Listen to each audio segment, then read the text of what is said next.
Oke, assalamualaikum warahmatullahi wabarakatuh. Di video kali ini saya akan membuat tutorial tentang pengenalan komponen dasar elektronika ya teman-teman. Di depan sini sudah saya siapkan beberapa macam komponen elektronika ya, dengan berbagai macam fungsi ya. Apabila ada yang kurang mohon kemaklumannya karena ada beberapa komponen yang saya udah tidak punya stoknya ya teman-teman. Oke, saya akan membagikan bagaimana cara pengukuran dan kegunaannya ya teman-teman. Yang pertama di sini ada fuse ya. Di sini ada fuse setrika ya, fuse rice cooker atau magicom, dan juga fuse kipas angin ya teman-teman. Ya, soalnya setiap fuse itu berbeda-beda. Ada juga fuse kaca ya, tabung kaca yang biasanya berada di TV ya, tapi saya tidak punya stoknya teman-teman, jadi saya menggunakan stok yang ada saja. Oke, ini fuse. Terus ini kapasitor milar ya, yang ada warna oranye, biru, hijau ya, beda-beda ukuran juga. Dan di sini ada resistor teman-teman ya, resistor. Terus di sini ada potensio ya, dengan berbagai tahanan yang berbeda ya. Terus di sini ada switch ya, berbagai macam switch. Di sini juga ada kapasitor ya. Di sini ada yang baru. Oke. Yang pertama, saya buatkan video ini atas permintaan dari salah satu teman ya, yang dimana pengen penjelasannya dan juga tutorialnya karena dia baru terjun di dalam dunia elektronika. Yang pertama kita akan bahas mengenai resistor teman-teman ya, bisa dicari di Google, tulis saja resistor ya. Resistor itu memiliki gelang kaki ada 4 ya, bahkan bisa lebih ya, karena setiap warnanya itu dia melambangkan ataupun mencirikan ukuran tahanan dari resistor tersebut ya. Jadi setiap warna itu melambangkan beda-beda. Bisa teman-teman download aja kalau seandainya teman-teman belum hafal cara hitung-hitungan warna resistor ya. Nanti teman-teman bisa ukur ataupun cari di Play Store ya, namanya resistor, aplikasi resistor. Di sini banyak ya teman-teman, tinggal teman-teman pilih aja, jadi tidak perlu mengingat. Oke, gunanya yang di sini gunanya resistor adalah sebagai tahanan teman-teman ya, tahanan yang sangat penting sekali dalam elektronika. Untuk cara pengukurannya ya, pengukurannya di sini kita select dulu ya, select ke lambang resistor ya. Ini lambang resistor ya. Kita akan coba ambil satu seperti ini, kita ukur ya, kita lihat berapa mikro ataupun berapa kilo.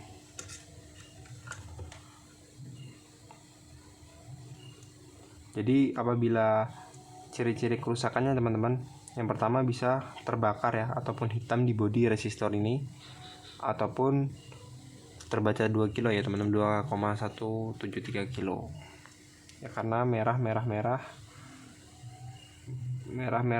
ya, 2 kilo. Karena apabila dia rusak, yang pertama apabila kita ukur begini ya tadi, dia tidak akan ada nilainya, karena ini bisa putus juga teman-teman apabila ada tegangan yang lebih tinggi ataupun panas biasanya. Terus ada juga biasa dia retak karena pecah, bisa juga dia rusak teman-teman. Oke, lanjut kita ke fuse ya, fuse ataupun sekring ya. Fuse dan sekring itu tidak hanya berada di motor saja, tetapi di komponen elektronik itu juga ada teman-teman, yang biasanya apabila benda elektronik ataupun benda-benda yang memiliki komponen-komponen, dia pasti ada yang namanya sekring ataupun fuse ya teman-teman. Ini bentuknya di setiap elektronika, bentuk fuse itu ataupun sekring itu berbeda-beda teman-teman. Kalau yang seperti ini kecil ya, kotak kecil seperti ini ya, ini adalah sekring ataupun fuse dari kipas angin ya, kipas angin yang berada biasanya di dalam besi ataupun dalam gulungannya teman-teman. Terus untuk yang bentuknya seperti ini, mengkilat seperti ini adalah fuse dari setrika teman-teman. Ya, di sini ada tertera ya, setiap fuse itu tertera voltnya berapa maksimalnya dan juga derajat celciusnya ya teman-teman. Dia beda-beda teman-teman ya. Untuk yang ini, yang kotak ini adalah 130 celcius ya. Apabila melebihi 130 derajat ya, maka komponen ini akan rusak. Dan ini adalah 175 untuk setrika, berbeda-beda. Dan untuk ini rice cooker ataupun magicom ini tertera 150. Cara pengukuran cukup gampang ya. Kita arahkan ke buzzer ya, yang dimana apabila ini bersentuhan dia akan bunyi ya, seperti itu ya. Cara mengeceknya gampang aja teman-teman ya. Apabila dia begini bunyi, berarti fuse itu masih nyambung ataupun bagus ya. Semua fuse apapun bila masih bunyi, termasuk fuse yang ada di TV ya, yang dia kaca. Nah, apabila dia nyambung begini, dia masih bagus teman-teman ya. Tapi apabila kita ukur dia tidak ada sambungan ataupun tidak ada berbunyi, nah berarti fuse tersebut sudah rusak. Oke, kita lanjut ke saklar ya. Ini saklar ada beda-beda teman-teman ya. Yang ini saklar berlampu yang ada lampunya buat AC. Yang ini saklar AC juga tapi tidak ada lampunya teman-teman ya. Ya, ini buat AC, biasanya buat kipas-kipas jadul biasanya ini. Ini untuk biasanya tuh mesin mesin risoles ataupun mesin sosis. Dan ini biasanya buat TV teman-teman. Yang tekan biasa buat TV. Ya, ini juga sama buat TV. Cara pengecekannya cukup gampang teman-teman ya. Untuk yang ini sama, tetap di buzzer ya. Kakinya saja kita ukur teman-teman ya. Kita cari dulu apabila dia ditekan mana yang bunyi ya. Ini bunyi ya. Ini saat dia on, saat dia off tidak bunyi, berarti masih bagus ya untuk switch ini. Sama pula dengan switch yang ini ya, ini sama aja. Terus ini kita akan bahas ya teman-teman. Untuk switch ini yang berlampu ini, pemasangannya tidak boleh salah teman-teman, karena di sini ada kaki yang berbeda, yang warna emas ya. Yang warna emas, warna silver ada dua. Untuk yang warna silver ini dua, ini fungsinya adalah sebagai switch teman-teman ya. Jadi kalau seandainya ada dua kabel listrik kan ya, satu kabel ke ini, satu kabel yang ke emas, satu kabel yang ke silver. Jadi nanti tengahnya itu buat keluarnya teman-teman. Yang gunanya emas ini adalah untuk menyalakan lampu ini teman-teman ya. Pengukurannya kita cukup ukur di kaki silvernya aja teman-teman, seperti ini. Kalau dia berbunyi saat kita ketek-ketek berarti bagus ya. Ini ya, saya ketek, oke mati, saya ketek lagi. Nah itu harus di kaki silvernya ya teman-teman ya. Kalau di kaki yang emas ini nggak bisa teman-teman, nggak akan bisa bunyi tuh, karena dia fungsi untuk menyalakan lampu. Oke lanjut, kita akan lanjut ke ini, kapasitor ya. Kapasitor kita akan coba lakukan pengukuran. Di sini tertera ya 400, saya dekatkan bisa nggak ya? Oh nggak bisa teman-teman, terlalu kecil. Di sini saya bacakan aja teman-teman. Untuk mikrofaradnya adalah 470 UF ataupun mikrofarad, sedangkan untuk voltnya adalah 25 volt ya. Jadi apabila elko ini, apabila dia diberi tegangan melebihi 25 volt ya, yang tertera di body ini, maka dia akan rusak teman-teman ya. Maka dia akan rusak ataupun bisa meledak ataupun dia gembung biasanya kalau dia rusak ya. Dan di sini ada putihnya, sedangkan di sini enggak ya. Di sini yang ada garis putihnya itu melambangkan kaki min ya teman-teman. Dan yang polos ataupun hitam ini biasanya dia adalah plus. Ingat, untuk garis putihnya itu adalah min dan sebelahnya adalah plus. Perlu diingat ya teman-teman, jangan sampai terbalik. Apabila terbalik mungkin bisa langsung meledak ataupun dia gembung. Oke. Kita akan lakukan pengukuran. Di sini ada lambang elko. Kita akan coba lakukan pengukuran. Kita arahkan ke elko ya, nanofarad. Cukup gini ya, kita tempelkan aja ke kakinya. Kita akan menghitung mikrofaradnya teman-teman ya. Untuk efisiennya, lebih efisien apabila kita mengukur menggunakan ESR ya teman-teman. Itu sangat rekomend banget karena ESR itu akuratnya alhamdulillah lebih akurat daripada multimeter. Tapi kembali dari multimeter teman-teman lagi ya. Ini pengukurannya agak lama ya, karena harus menunggu. Kita ganti dulu.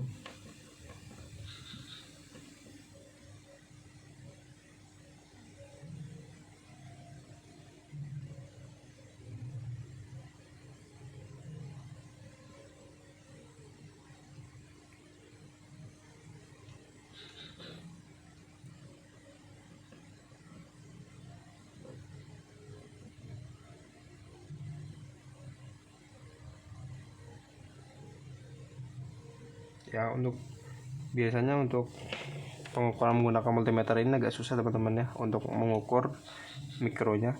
Tapi apabila kita menggunakan ASR, sebentar saya ambilkan dulu ASR saya.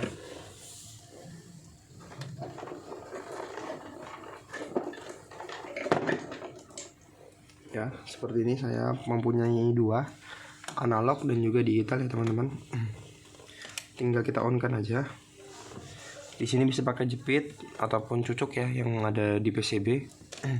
Kita tinggal sentuhkan kakinya ke lubang ini ya, ataupun dijepit juga bisa. Ya, kita lihat. Oke. Jadi untuk di atas 0 itu kondisi dari elko tersebut masih bagus ya teman-teman. Tapi berbeda dengan apabila dia di bawah 0. Ya. Elko itu berarti sudah short ataupun melemah. Oke, ini masih bagus. Saya kembalikan lagi. Oke, jadi seperti itu ya pengukurannya. Sudah coba kita ukur Miller ya teman-teman. Apakah bisa? Kita pakai yang ini aja.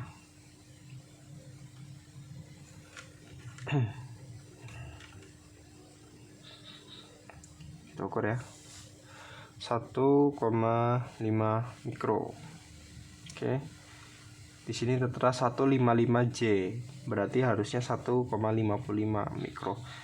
Tadi berapa kita lihat ya, tertera 155J, 151J mikro. Oh ya, berarti benar ya. Untuk kode joule ataupun J di body ini, di body Miller itu adalah mikro ya, mikro pada multimeter teman-teman. Berbeda dengan halnya yang di sini. Ini sudah kodenya mikro teman-teman. Jadi di multimeter harus mikro. Oke, kita lanjut ke potensio yang ini. Banyak teman-teman yang belum tahu ya, bagi pemula biasanya potensio ini gunanya itu buat apa, sedangkan itu sering kita ketahui ya, bahwa potensio ini gunanya biasanya pada amplifier ada, DVD ada, audio control ada, tape juga ada, di mobil pun juga ada teman-teman ya. Oke. Coba saya cari sebentar ya yang transistornya.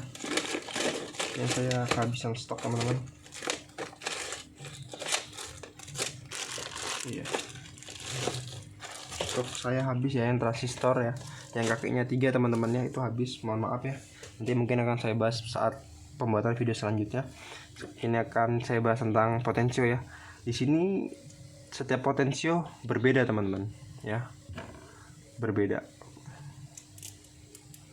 Ya, ada yang namanya potensio switch ya, kurang lebih seperti ini ya bentuknya, potensio switch. Dan ini potensio biasa. Setiap potensio ya, di atasnya ini tertera tulisan teman-teman. Ada yang B100K, B50K ataupun seterusnya. Itu adalah tahanan dari potensio ini teman-teman ya. Itu adalah tahanan dari potensio ini ya. Jadi semakin teman-teman nyari yang lebih besar, maka suaranya tuh akan semakin sedikit lebih kecil ya. Ini gunanya sama untuk membesar dan mengecilkan, cuma beda pada tahanannya aja ya teman-teman. Sedangkan ini adalah potential switch yang dimana apabila kita putar, nah teman-teman dengar, saya putar lagi ya, itu ada bunyi tek. Nah itu adalah switchnya. Jadi untuk menghidupkan kita putar tek, dia on, baru kita putar untuk suaranya. Biasanya kita mengukur ini potensionya, cukup kita begini teman-teman, kita tusuk ya di arah resistor dulu. Saat pengukuran yang ini tadi ya, sama pengukurannya ya, berada di lambang resistor. Kita cucuk kaki salah 2 biji ya, pilih aja sembarang, terus kita putar ya. Di sini bergerak ya teman-teman, kita putar lagi ya, saya cucuk ini ya, bergerak tuh, bergerak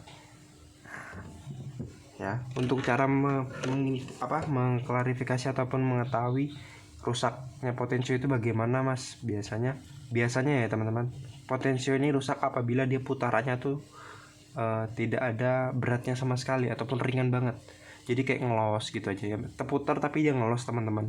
Nah berarti potensio itu rusak. Biasanya bisa kita bongkar ya, bisa kita bersihkan, biasanya dalamnya tuh kotor ataupun ada yang patah ataupun lepas ya, bisa. Tapi lebih baiknya sih saya sarankan mendingan beli aja, karena untuk biasanya di baikin ini kurang bertahan lama ya. Jadi untuk kerusakannya dia biasanya ngelos, dia nggak berat ya, ini kan lumayan berat nih, pelan geraknya.